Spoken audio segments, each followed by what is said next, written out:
Lithium is a mood-stabilizing drug used to treat bipolar disorder.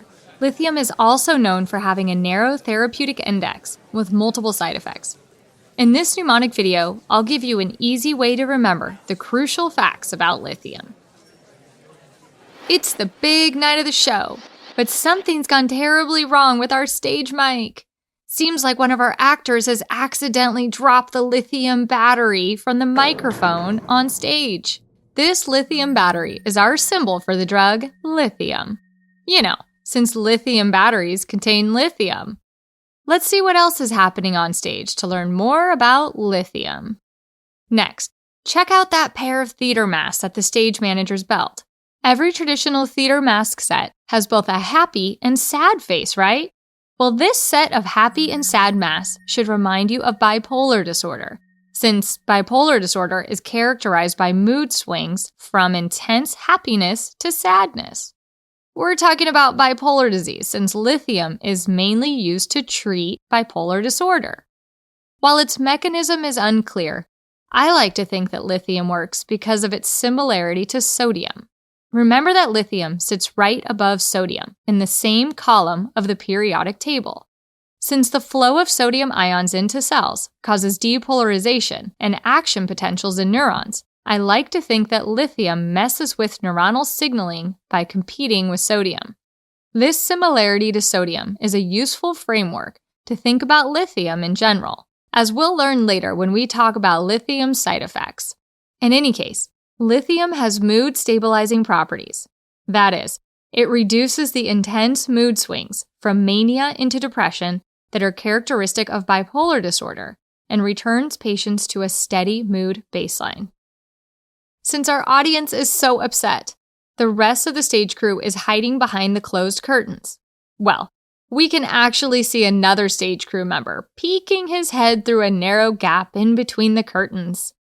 Maybe to hand another lithium battery to our poor guy on stage. The narrow gap or window in between the curtains should remind you of the narrow therapeutic window or index seen with lithium use. You see, too low of a dose of lithium means you will not get good treatment of bipolar disorder. On the other hand, too high of a dose will lead to a ton of side effects. A narrow window just means that the sweet spot range of doses, right in the middle, is very, very narrow. This is another way of saying that side effects with lithium are super common. Just remember our backstage crew peeking out of the narrow gap in the curtains to remember that lithium has a narrow therapeutic range. Got that? So we know that lithium can cause side effects. But what are these side effects exactly? Well, let's find out. Did you notice the short, disheveled tie of the store manager? Maybe the guy was late to work or something, because that tie looks really messed up. By the way, this disheveled tie should remind you of hypothyroidism. Get it? Since a tie represents the thyroid or thyroid. A disheveled tie should remind you of thyroid injury causing hypothyroidism. While the mechanism of thyroid-induced thyroid injury is unclear, lithium use is associated with decreased thyroid hormone synthesis and release. Hence, patients taking lithium have to undergo periodic thyroid function tests to monitor for this side effect. Our audience is obviously upset about the show stopping, and to demonstrate their unhappiness, they are throwing packs of jelly beans? Must have been a concession stand snack or something.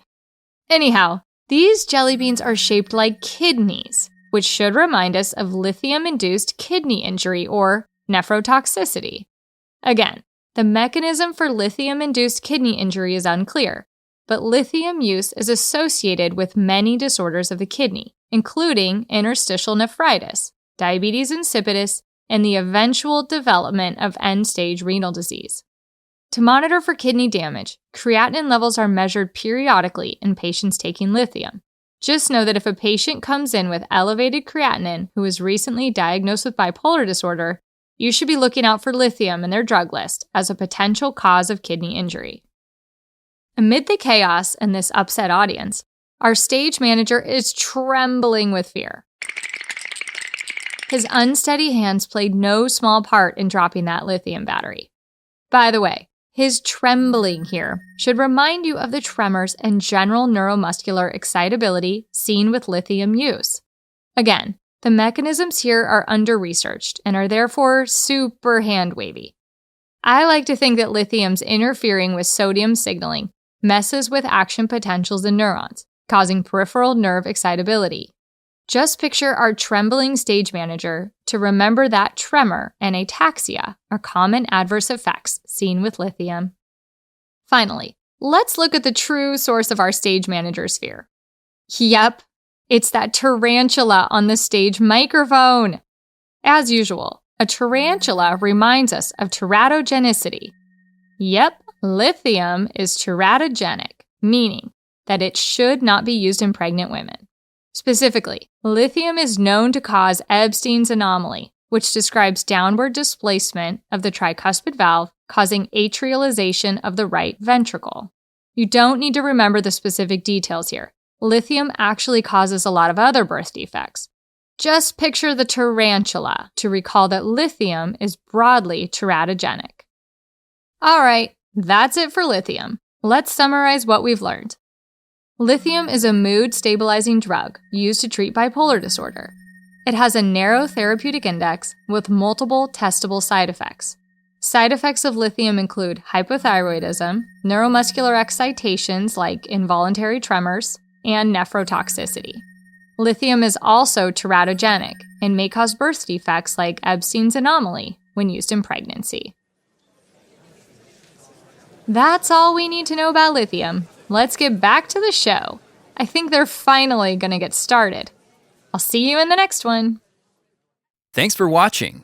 For more videos like this one, subscribe to our channel and check out our newest lessons. For more resources on this topic, including fact lists and interactive review images, click the image next to the More Here arrow.